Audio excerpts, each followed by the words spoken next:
In this episode, you will discover how the narcissist weaponizes sex and the path that you can take to reclaim your sexual identity and your self-esteem. Welcome to Heartbreak to Wholeness, the podcast helping you heal from the mindfuck of narcissistic relationships and move towards the secure, peaceful woman you want to become. I am your host, Brie Walta, relationship clarity coach and EFT certified practitioner. Let's dive in. How do you recognize when intimacy has shifted from connection to control, or if there was ever even any connection in the first place? In this episode, you will gain some clarity on how sex can be misused as a tool for control and manipulation, actually trapping you in narcissistic cycles further. You are going to learn how the patriarchal, it's hard to say, view might shape your view of intimacy and self-worth, and how to reclaim that genuine sexual power. And you're going to discover the steps that you can use to grieve and heal from the traumatic mindfuck of realizing that your relationship was built on deceit. This is a conversation that you are not going to want to miss with fan favorite Hilary Buckwalter-Wilde. She has been on the podcast a couple of times, and this episode is taking her story a bit deeper. So we are diving into her experience of being in the narcissistic relationship, specifically around sex and how sex was used to manipulate her and how it kept her in these cycles of seeking validation and of stopping the fighting. And so we really pull apart how she grappled with that, how she healed from that experience, and how she ultimately has reclaimed her sexual identity after having it stripped away. And remember to stick around to the end of the episode where we will pull an oracle card that will offer you a message that you can use this week to stay more conscious in your healing. Hilary, welcome back to the podcast. Thank you, Brie. I'm so happy to be here. As we were chatting a little bit before we started recording, your part 1 and your part 2 episodes that we'll link in the show notes have been 2 of my highest downloaded episodes. And your story is so resonant. And I'm so grateful to have you back to talk more deeply about the sex piece and how sex really confuses and entangles us deeper into these narcissistic relationships. So I want to just dive in. I know I have so many questions, but last episode, we talked about him using sex as a primary extraction tool in the relationship. And what really stood out to me in that part of the conversation was you were like, yes, and I was also objectifying myself in that dynamic. Mm-hmm. So I want to start there. I want to know what that looked like for you and why there was sort of that desire to, or maybe not desire, but why you did that, why the objectification happened. Yeah, absolutely. And first, I just want to say that I'm so happy that my story and our time in conversation together has resonated so much with listeners. That's really helpful for me and my own journey to see myself reflected and to hear that it's helpful. And I've heard from people in my circles as well that this topic of sex in general is so needed and so important to talk about, especially in the context of these types of narcissistic relationships. And I'd like to start by offering just a specific definition of what narcissistic abuse means to me. I read this really great article from a psychologist who said that narcissistic abuse is the intentional manipulation of someone else's reality for the purposes of extraction and control. And I think that's so poignant and chilling, but it gets further muddied and complicated when we bring sex into the mix, which is such a huge part of many of these kinds of relationships. And so, in the previous podcast, I mentioned that sex was used prolifically as a form of control and extraction in my relationship, and that I had objectified myself. And I also mentioned that I am a sexual abuse survivor. And so a lot of interesting things sort of came home to roost for me unconsciously through the course of this relationship. And one of them was that I was starving sexually and had been in this mother kind of archetype for the better part of a decade. And so when I was free of my marriage and connected with this person, I was on fire and really fell victim to my own conditioning around sexuality, desire, as is taught to us by the patriarchy, right? Like being seen through the male gaze. And so I really got wrapped into that. And my former partner had a much different background than me, less experienced in a lot of ways. And so I saw that as an opportunity to really step into midlife, be sexually free, express myself and all of my kinkiness, and center my own pleasure and really have the time of my life in a lot of ways. But in hindsight, I realized that I was really in the grips of the conditioning that so many of us fall prey to in our culture, where our worth is defined by what it means to be sexual as a woman through the eyes of men. And I didn't know any other way at the time to really engage sexually. And I was also living in the fantasy, the illusion of the relationship, that I was in this healing, conscious thing, and that we were exploring sex from a conscious perspective. And so those two things really got distorted and muddy for me, like both trying to find worth and value through sex, but really using it in a way to still center male pleasure and see myself reflected through the male gaze. Does that make sense? Totally. Yeah. And coming off of a divorce, I think there's an energy of like wanting to find yourself again or wanting to like reignite parts of you that may have gone dormant in that marriage. I can see how that piece partnered with this person who was telling you that this conscious sex was really a form of connection and not manipulation, and you wanting to please him, and you trying to find your liberation through sexual acts for your own self, like that all got very muddied and very confusing to be in, of what piece or why am I acting these ways? Is it because I want to please him? Is it because I actually feel like this is liberating for me? Or is it because I just haven't been able to do this for so long in my last marriage? Right. And maybe all of those things at once. Yeah, which, as we talked about before, adds to the mind fuck. And from like an internal family systems perspective, which we talked about in the previous episode as well, I can see these younger parts of me that have experienced sexual abuse, incest, sexual assault, um, recognizing in a distorted way the power that I hold as a sexual being. And in a narcissistic relationship, when the sex is the only place where we're really being seen, quote unquote, or chosen, quote unquote, to be able to wield that power in a way to meet the needs of those wounds became primary for me.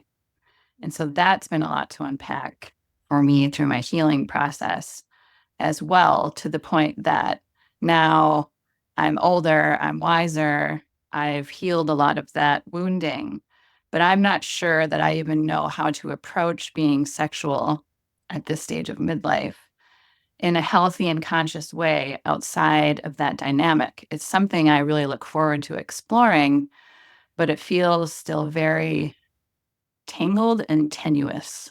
Mm-hmm. Yeah. Having the awareness of those parts is so huge.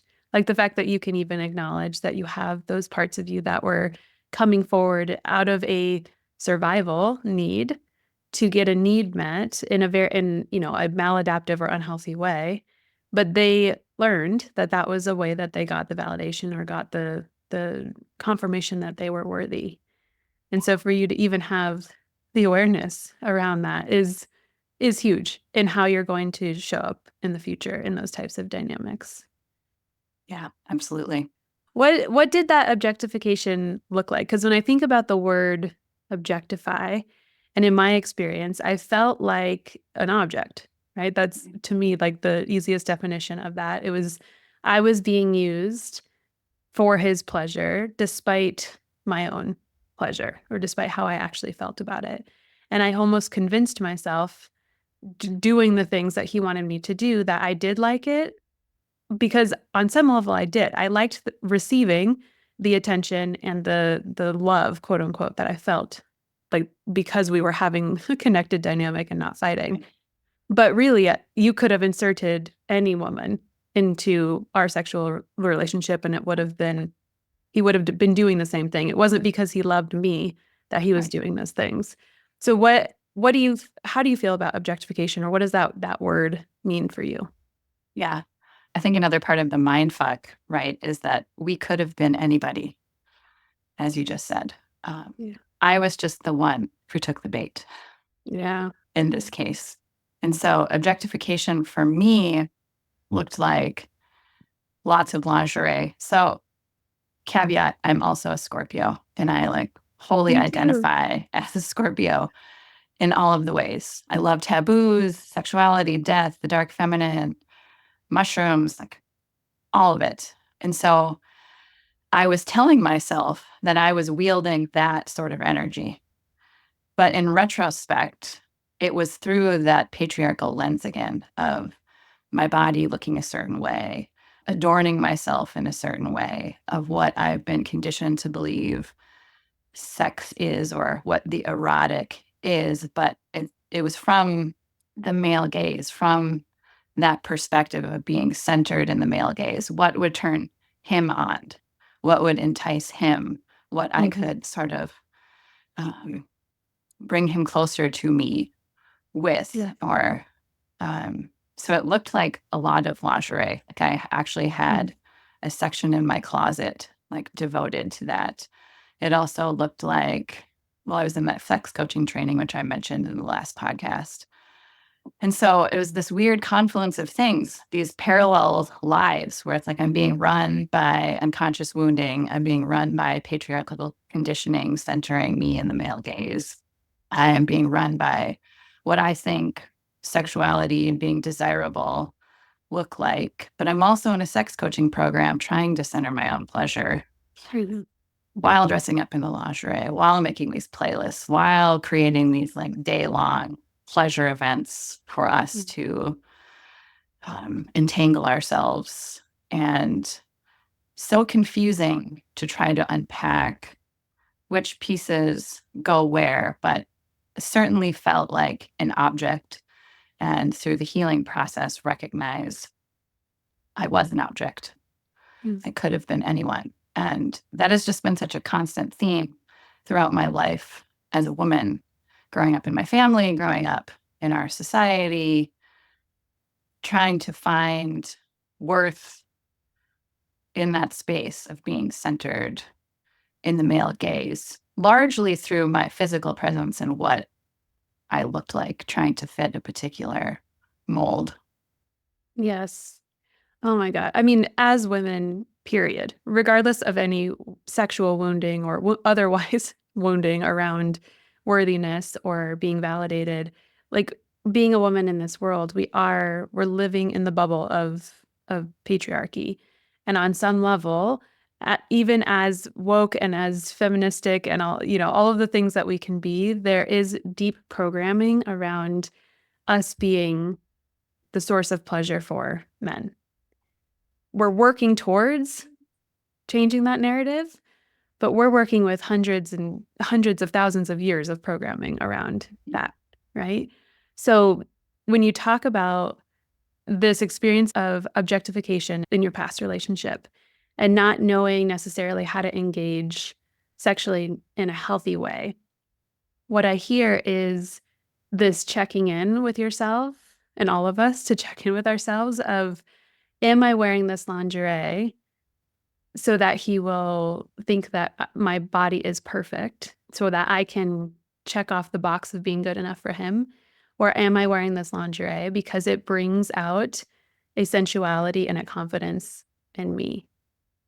And redirecting the intention from, yeah, he's going to probably like it regardless, right? So what is my intention by wearing this? Is it empowering, or is it because I feel like I'm lacking somewhere and I need that feedback that I'm okay?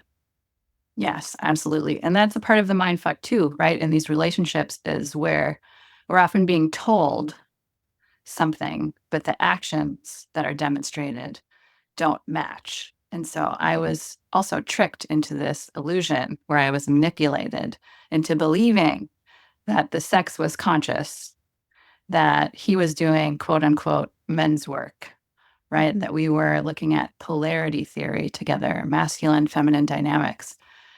And so when he would tell me that, I was his queen or this goddess, as I am dressed in these adornments, it was very easy to let myself believe that I was in this conscious healing thing. And so I think maybe both were happening, right? It's like where there was intention and empowerment, and I was feeling sensual. And also, there were things being driven by wounds, and I was also being manipulated to be controlled and extracted from. And like sort of concurrently with all of this in the relationship, as I'm in the sex coaching program 2 years ago, I also found a local photographer who does embodiment photography sessions. And I thought, you know what? I'm in this sex coaching program, I'm in this healing relationship. I'm going to do an embodiment photo shoot for myself where I'm choosing sensuality and empowerment, centering my own pleasure, my body at midlife, right? Like I'm not going to go quietly into the dark night as a woman at midlife. I want to be sexual. And as someone with a platform, is also leading sexology retreats and coaching women and couples on sex, this felt like a great opportunity not only to do something healing for myself, but then to also have photographs I could use for promotional materials. So I signed up to do this photo shoot and decided to use the Eve myth from the Judeo-Christian story, but a more feminine retelling of the act of eating the apple as an act of empowerment. And had a snake in the photo shoot, Francois, the ball python, who was amazing. But I was in lingerie. I had this ball python. It was in a florist shop, so it looked like the Garden of Eden. And it was just incredible, empowering. I felt so embodied. It felt like I was reclaiming myself, my sexuality, my pleasure, healing some of my past sexual trauma.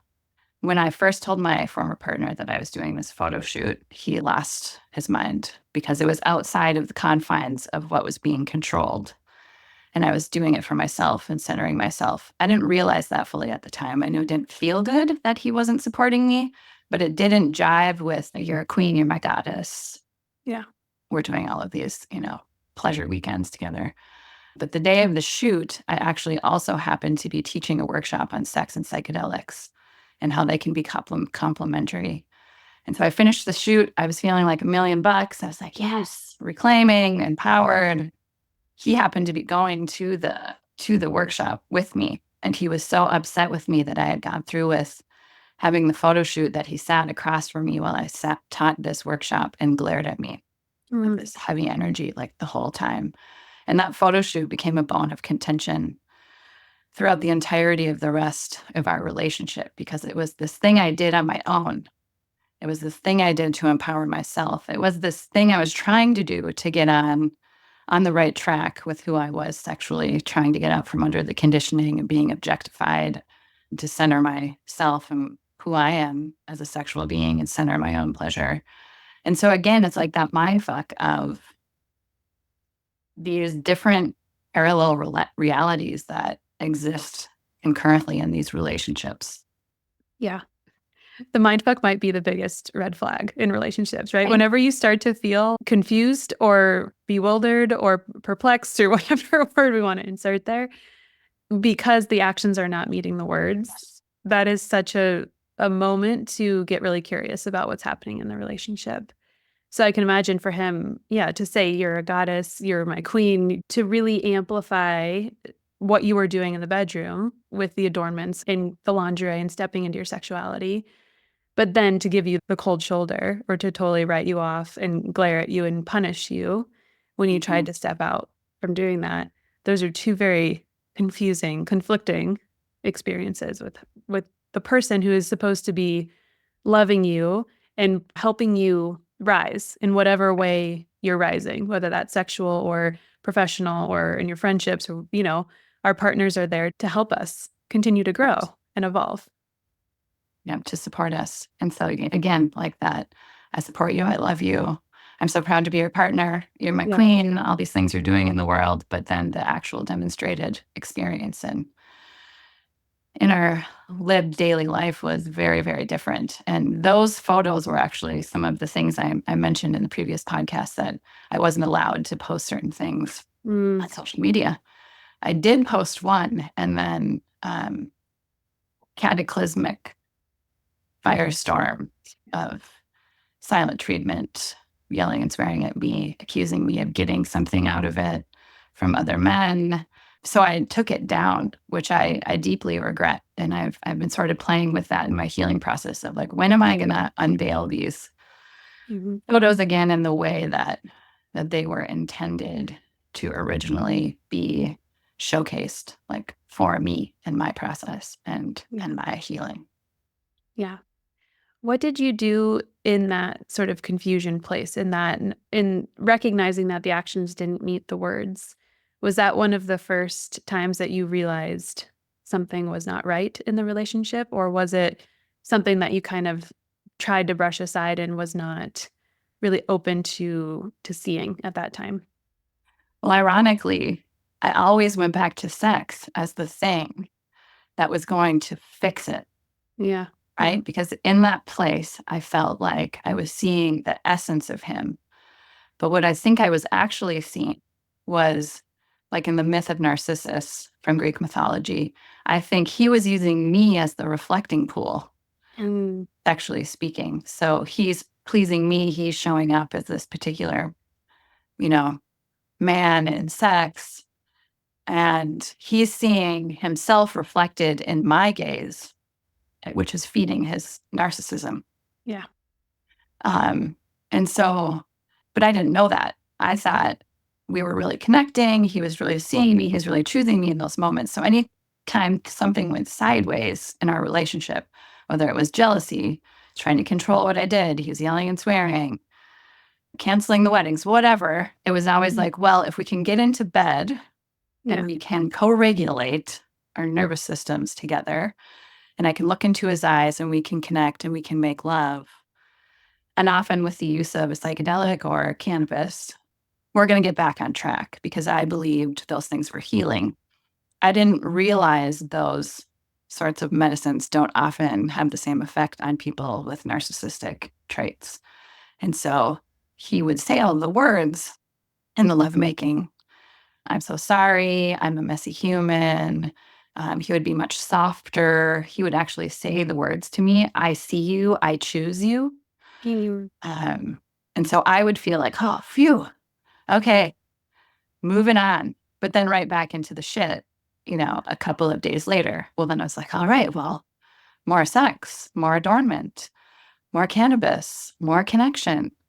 And that lasted through the whole thing, that I just was not able to fully see the folly of my endeavor in that sense until it was over. But I was so trauma bonded and addicted to the cycle at that point that I just wasn't able to see.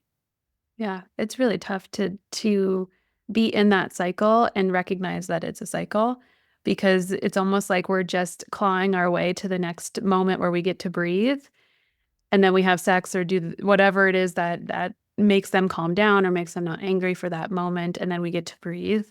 And then it's like, when's the other shoe gonna drop? Something happens, and then we're clawing our way back to make it good again. And what you said was so important for listeners to hear, and I just wanna reiterate in different words, that narcissists use relationships, they use sex, they use power, they use people for validation and control. So they're not coming into a relationship or a sexual experience with the authentic desire to connect and to be vulnerable like we are. right? We also might have some wounding around like using sex for validation and these things, but it's not the driving force in the way that it is with a narcissist.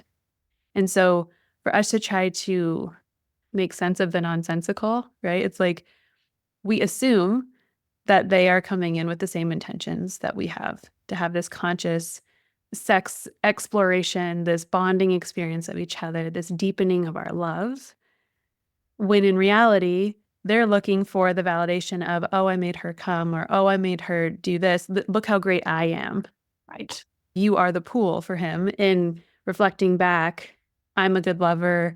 I can pleasure a woman, whatever it was that he was like feeding off of in those exchanges. Yeah.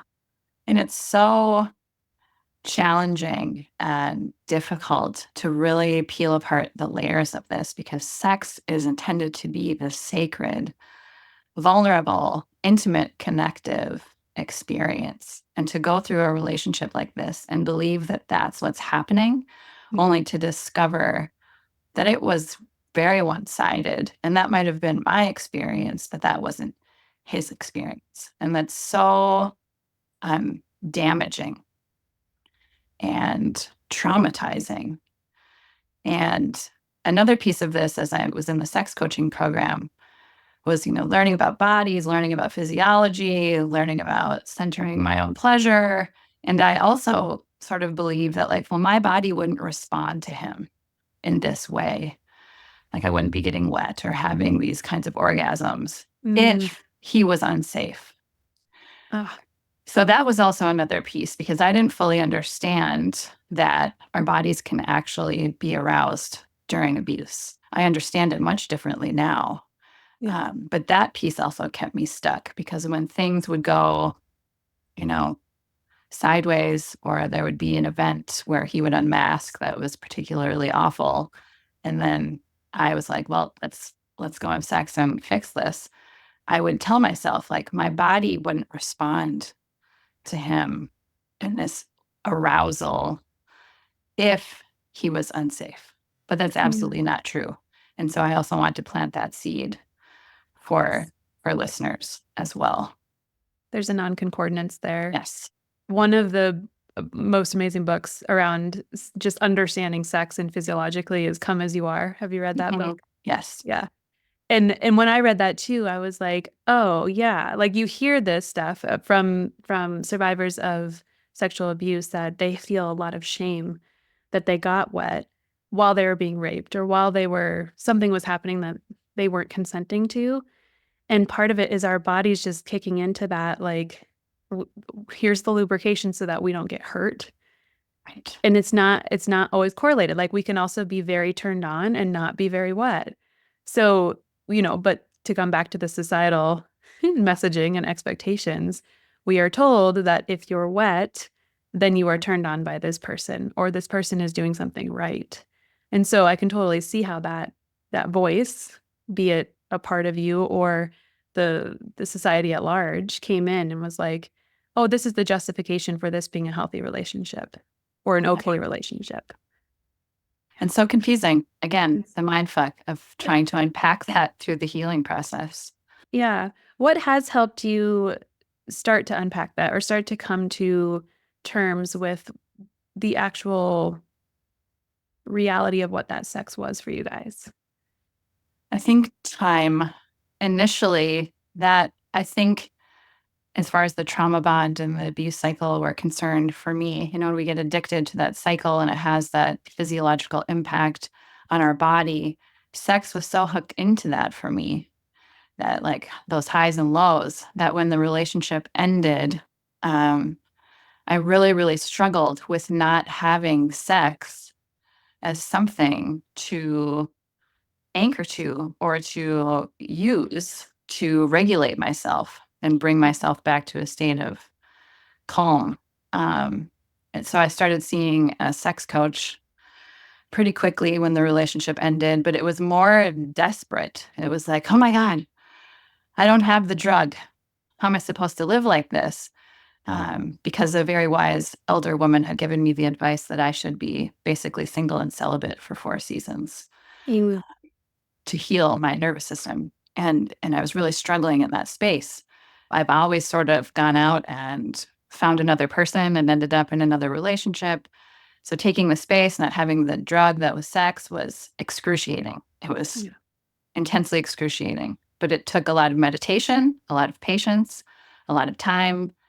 I was seeing 4 different therapists in the beginning after the discard, yoga practice, lifting weights, eating well, sleeping well. I mean, self-care on overdrive and trying to find other ways to regulate my nervous system while grieving, while sobbing uncontrollably, intermittently throughout the day, while still feeling the cravings of the trauma bond and trying to process the new discovery that I had been in a narcissistically abusive relationship. It's taken a lot of time for me to start to pull apart those threads. And I feel like every week that goes by is a new veil that lifts. And it is so fucking courageous for you to say yes to that process, because coming out of something where you are really trauma bonded in that way, when your nervous system is really tied to what they're doing, when you've really grooved these pathways in your brain of when something's wrong, I do this and then we're okay, right? It's undoing all of that, which is so fucking uncomfortable. I love the analogy of like a snake shedding its skin. So when we first come out of these relationships, we've shedded that, and we're this tender, raw, like underbelly, super soft skin that snakes have before their next skin comes on. And every rock you go over is painful, and every movement you make is unknown. And it's like, oh, I hate this. I hate this. And to keep moving forward through that takes so much intentionality and so much commitment to yourself to keep going. Because the alternative is to find another supply. And supply in this case meaning the drug. Like, if I can find the man that I can then use sex to validate what I'm feeling, to regulate my nervous system, that's easier because I know how to do that. I've been doing that. That's the dance that, is grooved in your brain. So to shift everything and to throw yourself into a new unknown space where you haven't created what safety looks like yet is so fucking scary. It's so scary. Yeah, it was excruciating. I think healing from this mindfuck has been one of the most challenging things that I have ever had to do in my life. And that's saying something because I'm a complex trauma survivor who has been through a lot of things already. But having to unpack all of these various aspects of the abuse and my role in it and what all of that means, and then healing without the drugs has been so hard and so valuable. And so I also want to plant that seed for anybody listening that like it is possible. It is possible to survive the shedding of the skin. And the thing about snakes and their skin shedding is that it also peels off of their eyeballs. And I feel that so deeply. I feel like that's happened 1,000 times over the course of the last year. And the healing has been so valuable that now I'm in this place at midlife, going through perimenopause, where I'm sort of a blank slate. I don't really know who I am as a sexual being anymore.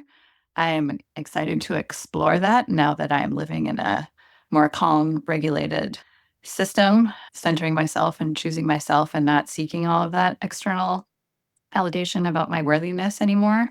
So that's exciting. And it's so enlivening to hear myself say that because I suffered so much this past year. Yeah. Being able to reinvent yourself is one of the biggest blessings.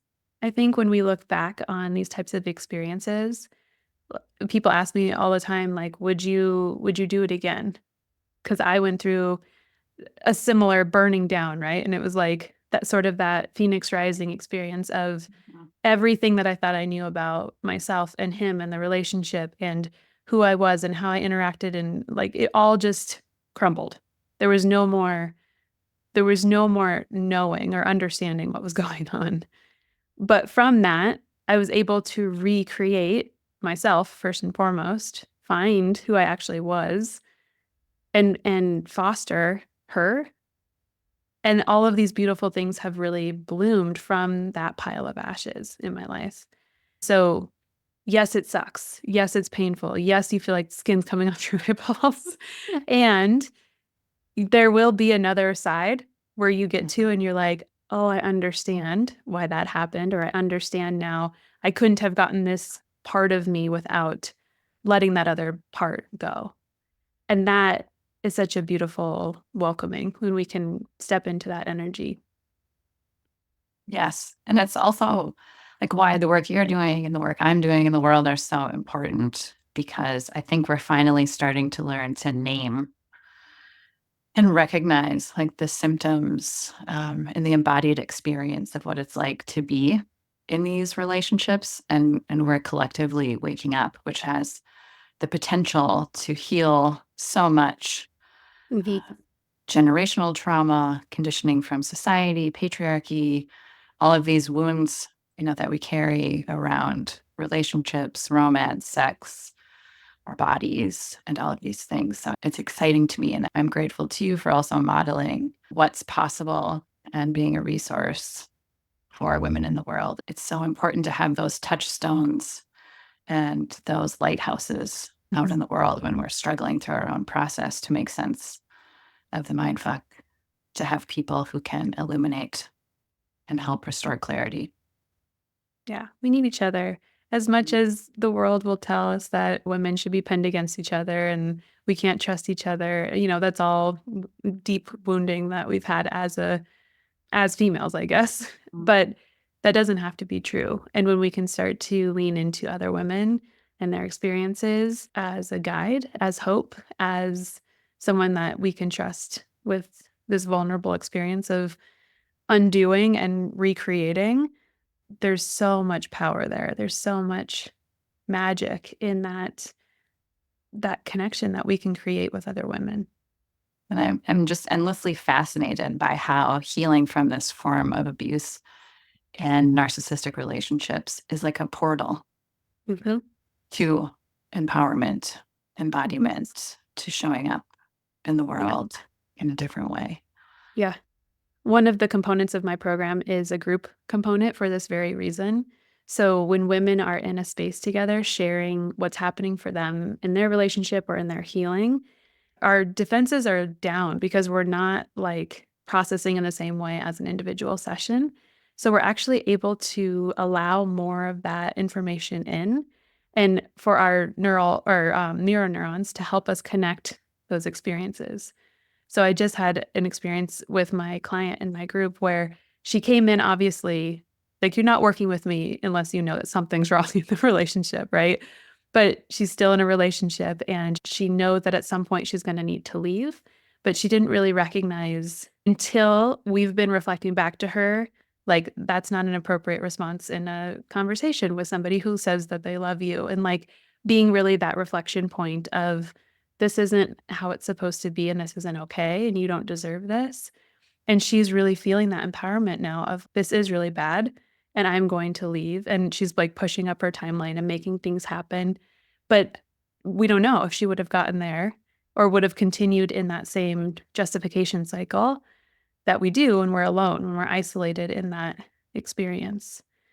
And so to lean on other people to help you understand what's happening, safe people, we have to make sure that they're capable of holding that space and that information.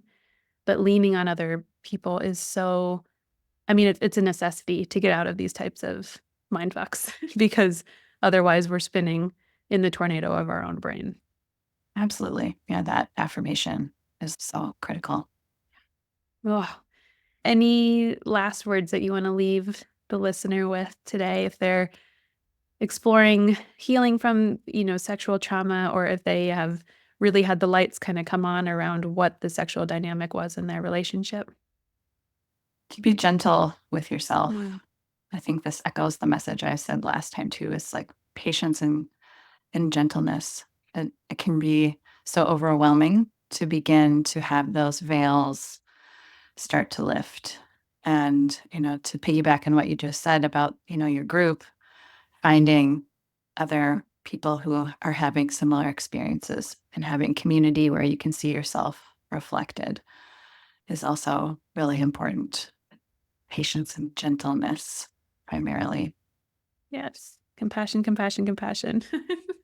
I say that until I'm blue in the face with my clients. I'm like, of course you're feeling this because you went through some shit, Yes. Yeah. So as best you can to drop that judgment. I love that. Yeah. Yeah. Well, to end these, I love to pull an oracle card. Will you help me pull one for the listeners? Yes. Okay. So go ahead and close your eyes. I'm just going to start to shuffle the deck. And you and I just both tuning into the energy and what the message is that the listeners need to receive today for their highest and best. When you feel like the shuffle's complete, you just let me know when to stop. Stop. Hey. We got blank stare, which if you're not watching the video, it looks like an owl with very big blank eyes. Let me find the message in the book and I will read it to you here. Blank stare invites you to take a moment to pause. No need to react. Soak it in. Take time to process what is in front of you. Sometimes you are not sure how to respond. You need more time to think, to speak. Blank stare gives you permission to slow down. Be thoughtful with your words and actions so that they are in alignment with your desired expression, feelings, or values.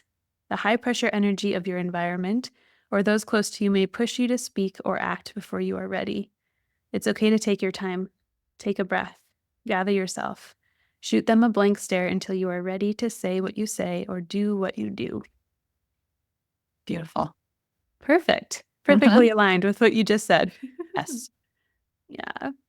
Hilary, remind everybody where they can find you if they want to get connected. You can find me on Instagram. It's at sacredcouncil.duluth.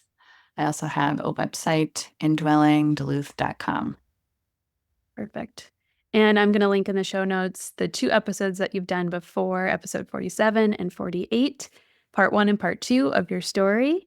So listeners, go back and listen to those as well and get the full picture of what Hilary has been through and where she is now. Thanks, Brie. Thank you.